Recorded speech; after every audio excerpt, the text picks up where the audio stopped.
My name is Dennis Craycraft. I was a sergeant in the Marine Corps, a crew chief on a CH-46 helicopter in Vietnam.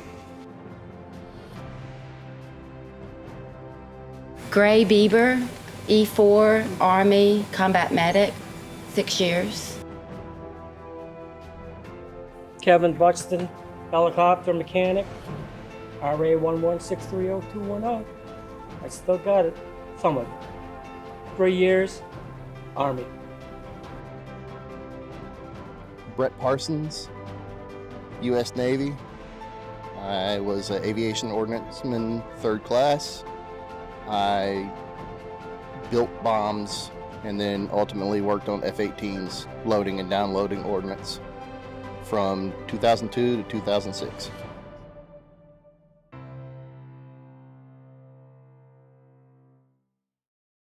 Brett, 2002, did you enroll after 9/11 because of 9/11? 9/11 was a factor, but it wasn't the main reason. What was the main reason? The main reason that I joined was because I pretty much got kicked out of the house. After I graduated, I went to UNC Charlotte in the general engineering program. I was in Air Force ROTC. That was the main class that I did attend, and ended up on academic suspension, and then I got kicked out because I didn't go to class. It just wasn't for me. And my dad gave me the ultimatum when I moved back in: either move out on my own, join the military, go back to school, just figure it out. So the bug bit me, pretty much. Yeah, the real reason was I needed to get my life straight. Do you find that's a pretty common real reason if people are being honest with themselves? If they really want to be honest with themselves, yeah. So you did 4 years. I did 4 years. I wanted to make a career out of it, but I got hurt on the flight deck. Something blew up? No. You just slipped and fell? Actually, we loaded a 500-pound bomb on the center line rack of the F-18, right on the belly. Put me in between the landing gear doors. So I'm a big guy. I weighed 200 pounds, and I was solid. Put me in the back. Squeezed me right in between the gear doors. So we loaded it. The guy forward of me, I pull it out of the fin, hand it off to him.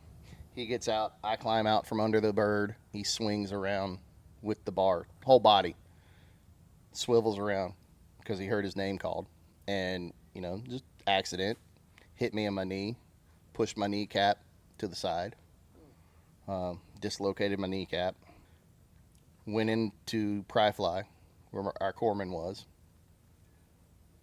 iced it, popped it back into place. I sat there for about 15 minutes and then got kicked back out of the deck. So we're training for combat operations. I got to be out there. I couldn't run. Couldn't pass my physical, the run part of my physical. Failed twice. So thankfully, instead of separating me right then and there, we were transitioning from Hornets to Super Hornets. And my skipper at the time, he said, you're a damn good ordnanceman. We need you on the team. I'm going to let you stay in until your enlistment's up. You'll get an honorable. You just won't be able to re-enlist without a waiver. So I did that. You can see me now. I'm a little bit bigger than I was. I can't exercise properly without being in a lot of pain. So What did you do when you got out? This, that, and the third. A little bit of everything. So I got out. I got blessed while I was in the squadron on cruise with working with the avionics techs on the weapon system. So I learned some avionics stuff. I got out. I went to an MRO up in Greensboro. At the time, it was called Timco. Now it's HACO. I worked there as as avionics tech. Learned a lot there. Left there to go to A&P school. I've done underground locating while I was in A&P school. Got my CDL. Became a truck driver for a year. Worked on the railroad for 2.5 years as a contractor doing ultrasonic rail testing. So, found other jobs, fell back on my CDL. My CDL's always been a fallback, which is great. Went back to HACO on their military side, worked on KC-10s as avionics tech, got my FCC license through there. So now I can actually tear radios apart and work on them. And then back to truck driving. And now I'm a stay-at-home dad. So 17 years out of the military. Now you're a new dad. Congratulations. Thank you. You're a husband, father. You have a son. When he gets older, are you going to recommend he join the military? That's his decision. If he wants to, wife and I will both fully support it. If he doesn't want to, we'll support whatever he wants to do. Has it helped you significantly? Oh, yeah. Okay. Yeah. But yeah, with him, it will ultimately be his decision. I'll give him all the advice that he needs for it. I'll tell him what to do, tell him what not to do, try to guide him, but we're not going to force him to do anything he doesn't want to do. It's all going to be his choice. You're the youngest of this panel by far, I think. Am I? What have you learned from more senior members? It's been more camaraderie than learning around here.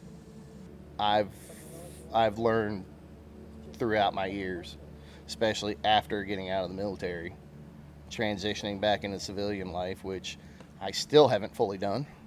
17 years later, huh? Yeah, you can't. Yeah. You can't fully transition back into civilian life. Once you are in, and once you've done at least one enlistment, you're changed.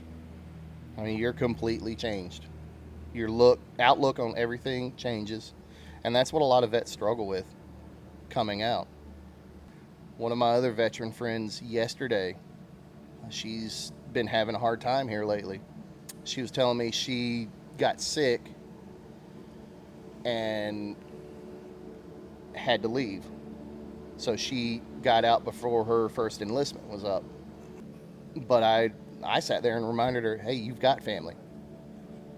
You stood up, raised your hand, took that oath. You became a part of the biggest family in the world when you did that. It doesn't matter how long you served. You served. You got through boot camp. Her worry is that since she didn't do a full tour, she's not going to be accepted by other veterans. Any truth to that? Some.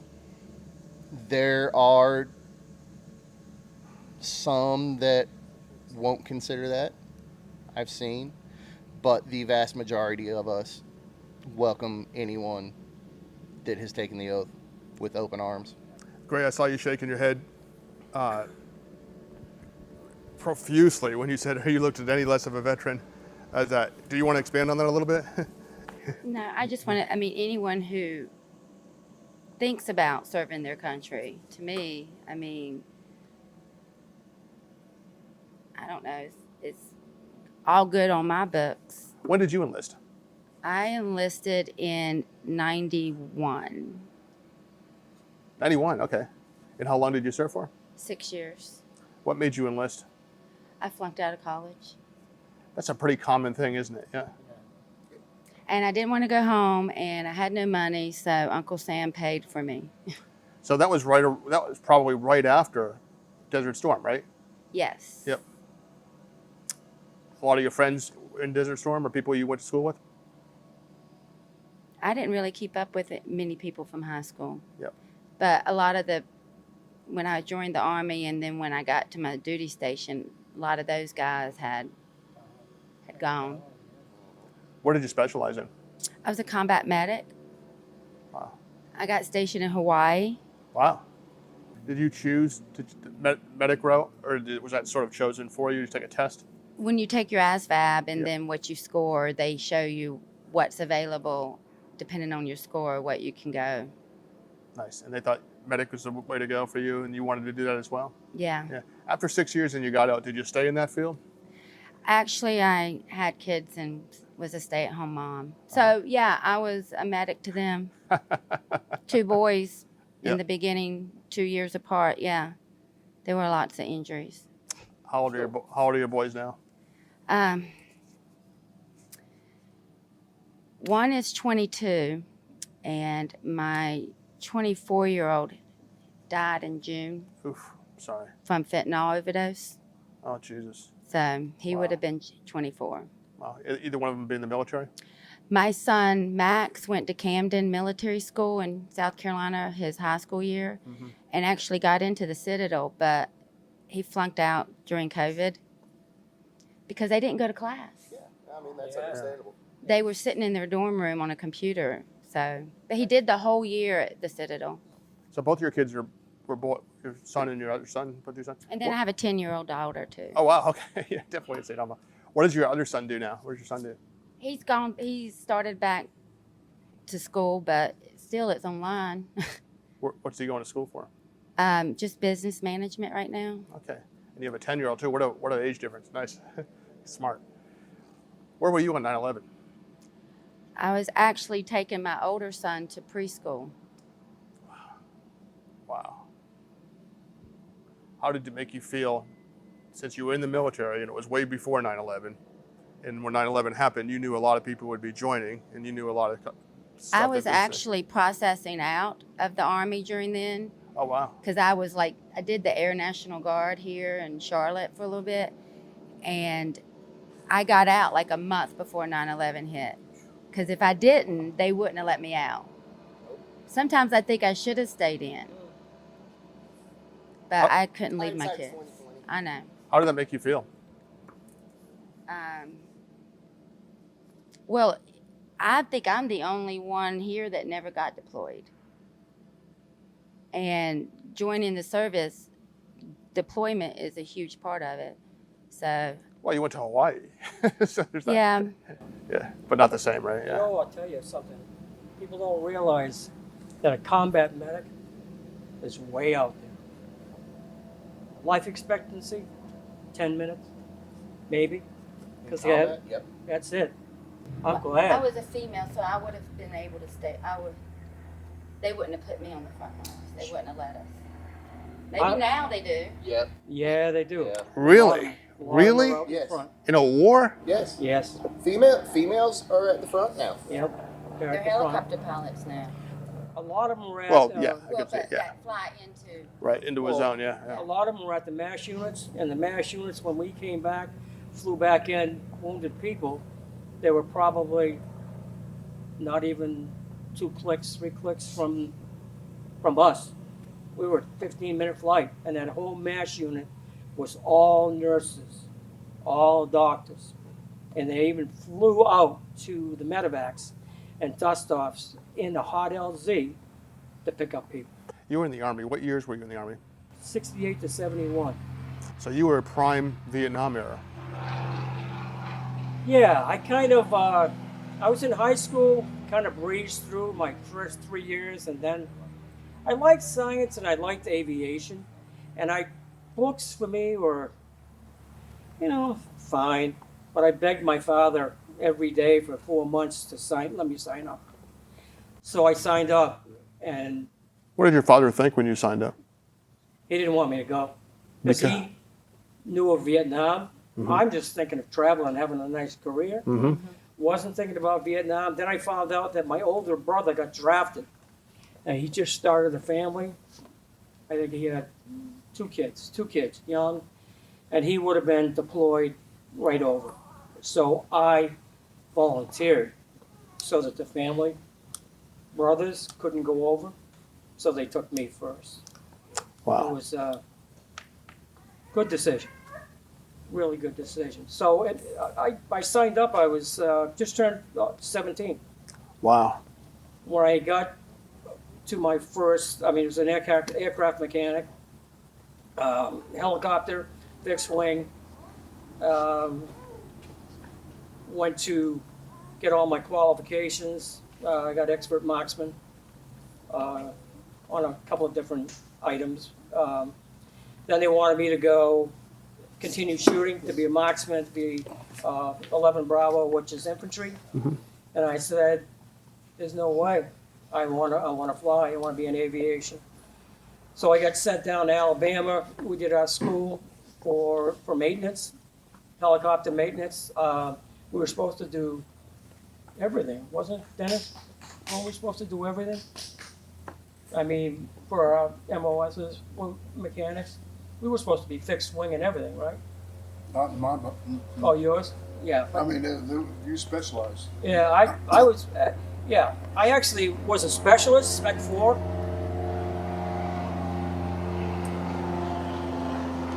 Which is a specialist. We just, I mean, it was great. I mean, the training was great. It was almost a year.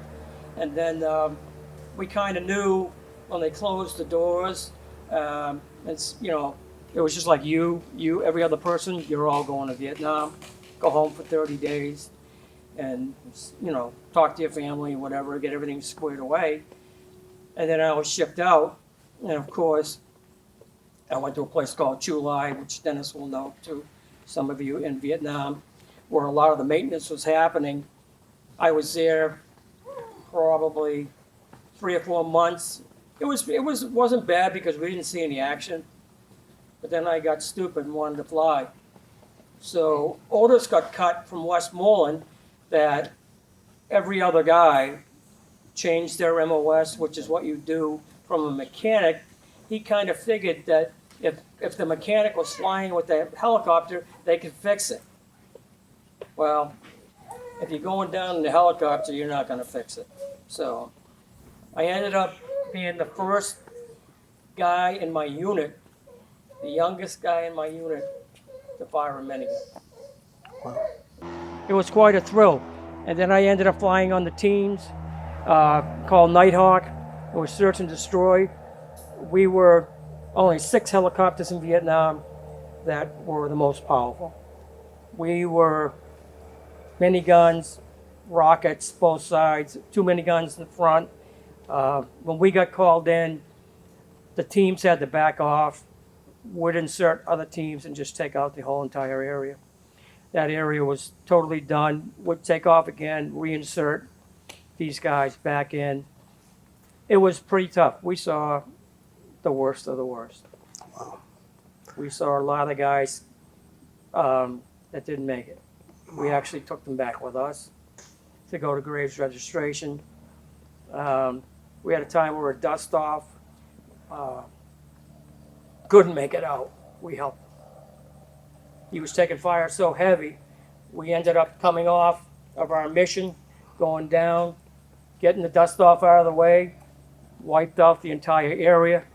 Dust off came back in, took out wounded and the deceased, and we escorted him out of the area. And he just said, "Who are you guys?" We just flew off into the mountains. We were never here because we were special ops. We weren't even supposed to be near them. First cab, and 101st Airborne. Wow.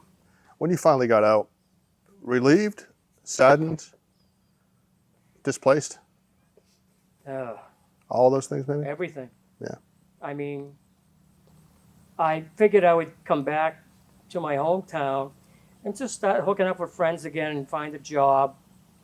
But, you know, you get that kind of feeling that, you know, you're military trained now. The first year at being home, didn't know what PTSD was, didn't know. They didn't really talk about that. I did things that a person wouldn't do. 2 in the morning, I'd be walking my backyard, you know, with a flashlight, checking out my backyard. Couldn't sleep. I mean, certain things kept going through my head, and then actually started taking my life. Wow. Gray, you and I are about the same age, and you remember First Blood and Rambo and all that. And my first experience as a 15, 16, 17-year-old kid with people with PTSD or Vietnam or anything, that was my image. That was what I perceived. not Rambo, but you know, loner guy, having some problems. Don't f with them. Yep. You know, people who were not in the military for a long time put a stereotype of Vietnam vets. Well, I was always fascinated with the military. My uncle Rennie and my uncle Rusty flew helicopters in Vietnam, and before I was old enough, I put them both on pedestals. Wow. My uncle Rusty died in Vietnam, but Rennie, he went on and flew helicopters for Life Flight Duke, and he got a job in a Ramco oil company in Saudi. So, I mean, that's kind of why I wanted to join the Army, because I always looked up to my Uncle Rennie. Wow. Is he still around today? Yes. Very proud of you. You know, You let him down. he was a helicopter pilot. He's retired now. I mean, he's one of those, like, you know, thinks he's better than, You know, no, but two different, he thinks he Uncle knows it Remy, all. if you're listening to this now, I love you, Uncle Rennie. however. it's kind of different. Two different soldiers, Yep.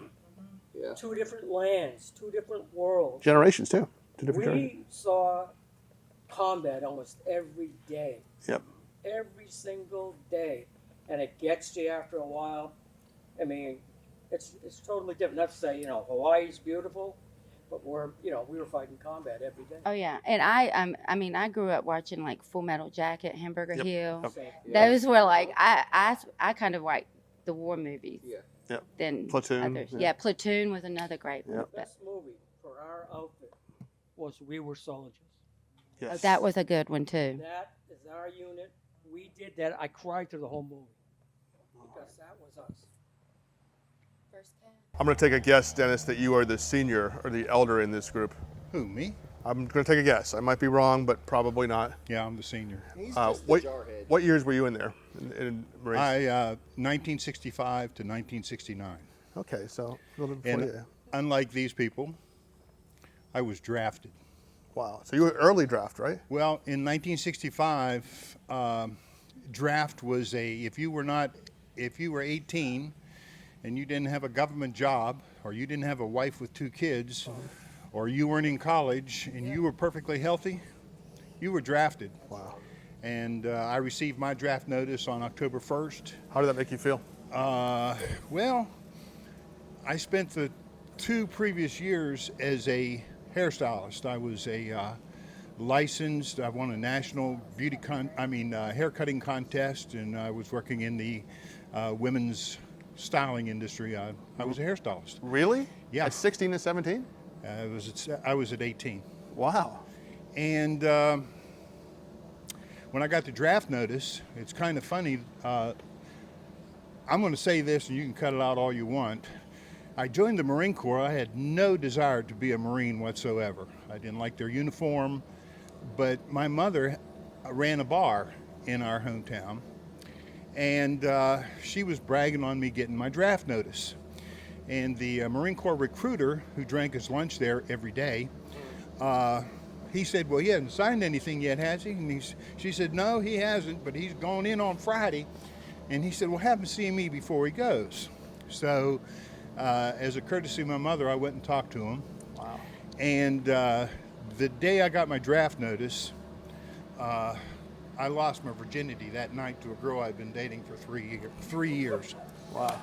Of Cut. course. So it was worth it. Yeah. I put it as delicately as possible. But anyway, so he talked to me about, joining the Marine Corps, and I said, I didn't think it. Now, what are you going to do in the Army? I said, well, I think I want to go into aviation.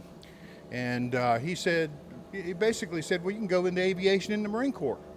We have that same program the Army has, where as a high school graduate, you can go into aviation, you can become a pilot. So he said, and this was the salesman of life. He said, if you sign up for this aviation program, this was October 1st, that was my birthday, and said, I can delay you from going into the service till after Christmas. Well, I was thinking about Friday, and this was Thursday, and I said, sign me up. And I joined the Marine Corps, And true to his word, about the only thing that he said that was truthful was the fact that he could delay it till after Christmas, because at 8 a.m. December 26th, I was getting on a plane going to Paris Island for boot camp. Wow. And so that's how I ended my beauty career and started a long list of, you can name about anything you can think of, and I've done it. What happened to your girlfriend? She ran off with a sailor while I was in boot camp. Squids. You can't trust them at all. You know. Yeah. How many years were you in the Marines? I was in 4 years. A two-year renewal? Pardon me? Two-year renewal, or 4 years off the bat? It was a 4 year. It was a 4 year Draft commitment, enlistment. yeah. To go into aviation, you had to sign up for 4 years. And when I went in, I thought I was going to go into the MARCAD program, Marine Corps Air Cadet, and be a pilot. But while I was in boot camp, they discontinued that. So as to their part of the contract, they put me in aviation, and I became a reciprocating engine fixed wing aircraft mechanic. Wow. I never flew in one. The only time I worked one well into school, because my first duty station, I was put in jet helicopters. So I became a crew chief on a CH-46 helicopter. And in 1968, January 1st, I arrived in Vietnam and went. So you had 3 years before you went to Vietnam, right? Yeah. Okay. Yeah. And then. Was that during the escalation or right before it? Well, 68 was the escalation. Yep. 68 was the bloodiest year of the war. And I flew my first combat mission was I flew into WWII that night, 3 o'clock in the morning. I flew into WWII. And I love flying, a lot of fun, enjoyable, scared to death every time I went into a LZ, whatever you did, that's what they did. So you were out in '69. Hard time to get out? I got out when I rotated back from Vietnam. Even though I was a helicopter crew chief, wherever they cut orders, they picked up my original MOS of a fixed wing reciprocating engine mechanic and sent me to Cherry Point, North Carolina, which there were no helicopters, all these big transports and things like that. And I walked in, I was a corporal at that time, and I walked into the check-in squadron, and there was a sergeant there. I had a whole chest full of ribbons, and he had one little gay-dunk ribbon. He was a sergeant, and I was a corporal, and I said, "You aren't going to make me go out and work on one of those things, are you?" And so he said, "Well, how religious are you?" And I said, "Are you kidding me? I just got back from Vietnam." So they made me the chaplain's assistant of MAC 26 at Cherry Point my last year in the Marine Corps. Wow. Yeah, let me say something about what all of this is really all about, okay? I was at a reunion about 6 months ago in Nashville, Tennessee with one of the squadrons I flew with. And the Marine Corps recruiter was there, and I got a chance to talk to him because I heard that enlistment was way down. And they're having a hard time filling the ranks of the enlisted simply because these young kids coming out of school now have no clue as to what being in the service is and what it can do for you. I'm telling you, it literally changed lives of many men that I know. Some of them got killed. We honor those people every day. But reality is that which you survive makes you stronger, and it makes us better people. It makes us, to not have the patriotism. I mean, when I grew up, I lost 3 uncles in World War II, and I heard about them all the time. And when it was come to the draft, that was like an honor to be drafted. It was like, oh, my son's going into the Army, or he's been drafted. He's gonna, it changed you. And I wonder where we lost the idea of that patriotism and where that all went. How do we get it back to this? And I've said in the beginning, and I'll say this now: we did our youth a terrible disservice by eliminating the draft, because now you know, when I was, you had to do something when you got out of high school. You either had to go to school or you had to do something so you wouldn't be drafted if you didn't want to go into the service. And now these kids can lay around the house for till they're 40 and they don't, you know, not, they have no motivation. That draft was a real motivation for a lot of people. It changed my life. I mean, I can tell you, it seriously changed my life. I think I am the person I am today because of what I did in the Marine Corps. How did you guys hear about Warriors and Warbirds? So it's kind of funny. When I got out, I was up north real quick, and the camaraderie. I just found a bunch of guys at an airport hanging out with a 1949 or was it 50 C-47, $50. No, you're a mechanic. That's how I started. The next day, I was flying on a 25 B-25 C-47 and a few other planes. I spent 16 years with them. I was on the Memphis Belle for close to 9 years. I heard of this spot. This place at the time, what I would say was what? That was at the low lull. Yeah. Our president was actually very sick, and he passed away. Terrific guy, in his second in command. Super nice people. They used to fly, and then I, foolishly enough, accepted the presidency. I came here in 2017 to an air show. Okay, and they had this massive cargo plane out here called Tinkerbell, and they also had an A4 Skyhawk. And like 3 weeks before I came to the air show, I had been to a squadron reunion we were in Pensacola, Florida, and one of my nemesis, one of the pilots I literally hated, stayed in the Marine Corps and became a major general, and he and I became good friends at that point. And he was a Skyhawk pilot at one point. You know, he talked about it and everything. We were talking about it, and so I came out here, and they had this half put together Skyhawk sitting right there. And I met the guys who were, you know, that they received it as a donation. And so they said, why don't you join? We're having a hard time finding parts. And I knew a major general in the Marine Corps that flew Skyhawks. I knew he would give me connections to, because they needed 130 parts that it was missing. And I said, well, I'll join. And I joined. And within 6 months of me searching for parts for that Skyhook, I found 129 of the 130 parts we needed. And that became my claim to fame at Warriors and Warbirds, is I could find stuff. Great. How did you learn about Warriors and Warbirds? I ran into Bob Yanachek, who actually helped start, and I was looking for somewhere to volunteer, and I, you know, once in the military, you know, a vet, always a vet. And I just wanted that camaraderie. And I'm a good schlepper. Yes, Good slipper. So in a good way. I just love it. These guys are fantastic. Now we're trying to rebuild the organization, younger structure. These guys to help get the organization off its feet again. Just terrific people. And we're giving our hearts back to the veterans. How do you give back? As a veteran, we have this certain camaraderie.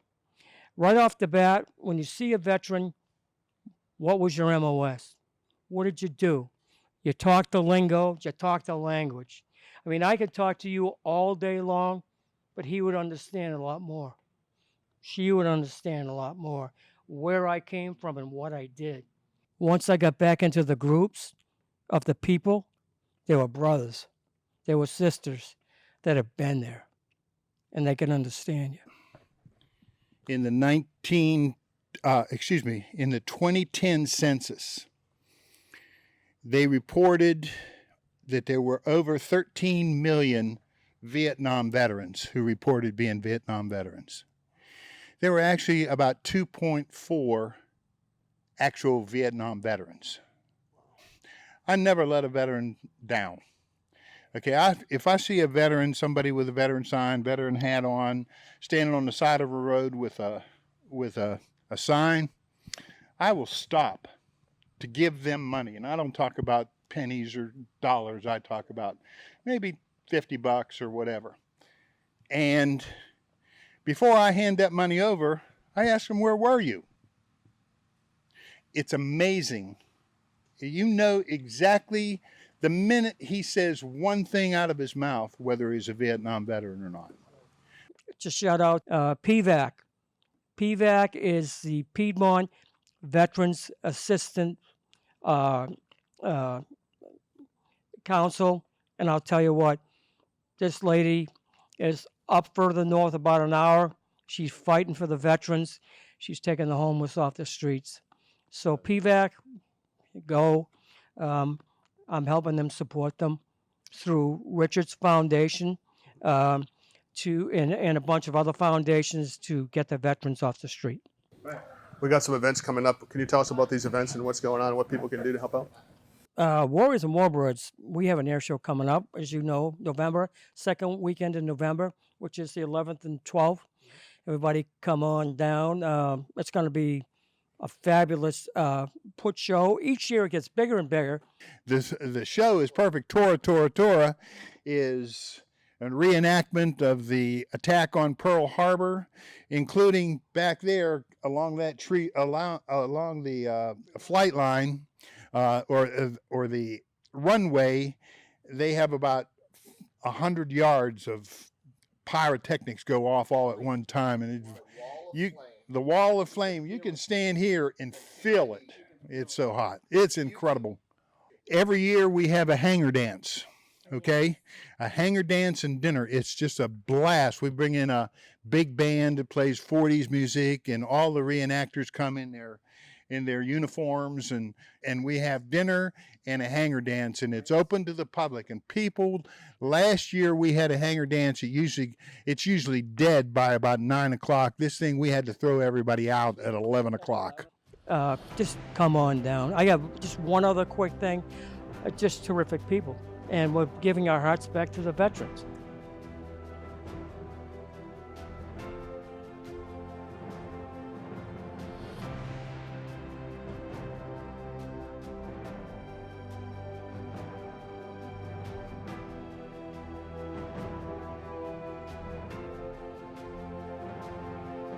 Oh, good morning, everyone. Thank you all for coming down today. I know I'm not military at all.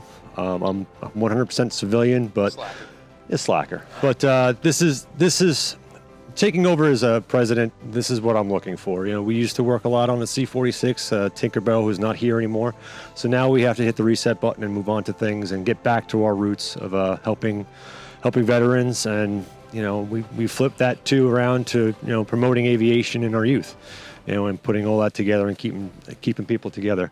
So we have our air show coming up. That's a great opportunity for us to bring in more vets. It's on Veterans Day weekend, and that's the whole purpose of the air show. We're not here to really make money with the air show. It's there just to support them, and that's why we started years and years and years ago. So again, I appreciate everyone coming out. Speaking from the heart, and I hope we can help out any way we can. But look up Warriors and Warbirds on Facebook. And then we have our website, www.warriorsandwarbirds.org, O-R-G.